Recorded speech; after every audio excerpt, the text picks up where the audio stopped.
Alléluia, Alléluia, Alléluia. Alléluia, Alléluia, Alléluia. Cherchez le Seigneur tant qu'il se laisse trouver. Invoquez-le tant qu'il est proche. Alléluia, Alléluia, Alléluia.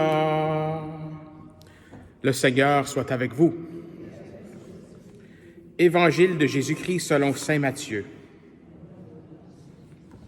En ce temps-là, Jésus disait à ses disciples, « Ce n'est pas en me disant « Seigneur, Seigneur » qu'on entrera dans le royaume des cieux, mais c'est en faisant la volonté de mon Père qui est aux cieux.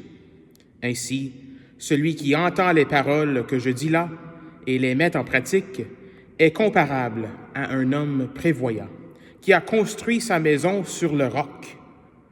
La pluie est tombée, les torrents ont dévalé, les vents ont soufflé et se sont abattus sur cette maison. La maison ne s'est pas écroulée, car elle était fondée sur le roc.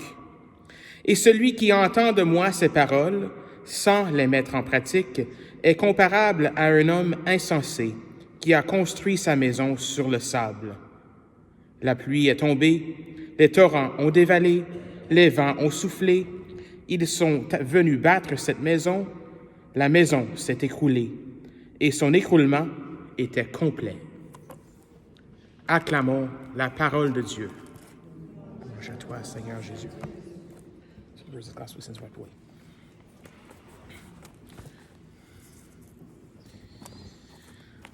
Alors nous voici dans ce temps de l'Avent et nos lectures d'aujourd'hui. Les lectures, souvent la première lecture en ce temps de l'Avent est tirée du livre d'Isaïe.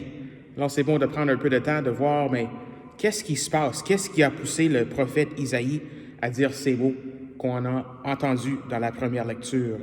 Et le contexte, surtout où nous sommes dans Isaïe. Donc il y a en Isaïe, il y a comme Isaïe c'est comme 3 livres, si on veut. Donc 3 livres dans l'école d'Isaïe. La première section, ça nous parle du temps avant l'exil à Babylone. Ça nous parle des années 700 avant Jésus-Christ environ. Le milieu d'Isaïe, ça nous parle du temps qui est durant Babylone. Donc ça, c'est environ 586 environ avant Jésus-Christ. Et la troisième partie d'Isaïe, ça nous parle de ce qui se passe après l'exil, quand le peuple juif est retourné chez eux à Jérusalem, dans leur pays. Donc 3 sections. Et là, aujourd'hui, nous sommes dans cette section du milieu. Le peuple a été dévasté. Ils ont perdu tout. Ils ont perdu leur temple, ils ont perdu leur maison, ils ont tout perdu. Et ils ont été exilés à Babylone. Et Babylone, j'aimerais ça, on ne peut pas sous-estimer Babylone. Babylone, dans ce temps-là, c'était une grosse ville, comme une immense ville. C'était comme la ville la plus riche, avec ville de luxe, etc. Donc, c'était une très grosse ville. Tout le monde avait peur de Babylone. C'était une puissance.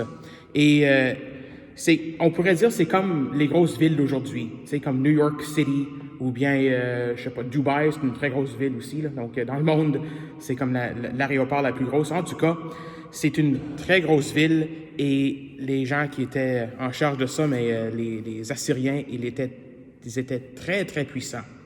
Donc, on disait que c'est comme la ville qui ne peut pas s'écrouler. Mais ce qu'on voit ici, dans cette première lecture, je vais le relire un peu, c'est que le Seigneur Dieu dit à travers son prophète Isaïe, « Prenez appui sur le Seigneur à jamais, sur lui le Seigneur, le roc éternel.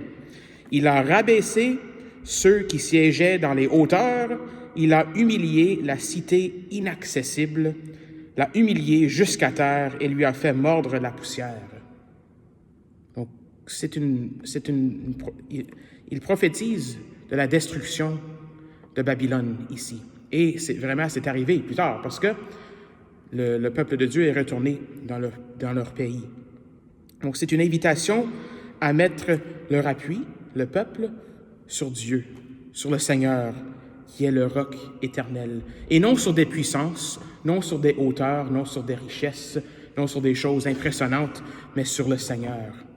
Et en ce temps de l'Avent, l'Évangile reprend ce thème de la première lecture. Dans le temps ordinaire, la première lecture et l'Évangile ne sont pas vraiment reliés, mais dans l'Avent, dans cette saison de l'Avent, l'Évangile reprend un peu le thème de la première lecture. En fait, l'intention de l'Église, c'est qu'on voit en Jésus-Christ comme l'accomplissement de ce qui se passe dans la première lecture. Et on voit ça dans l'Évangile aujourd'hui. On voit ça, cet accomplissement de ce qu'a dit le prophète Isaïe à travers de Jésus.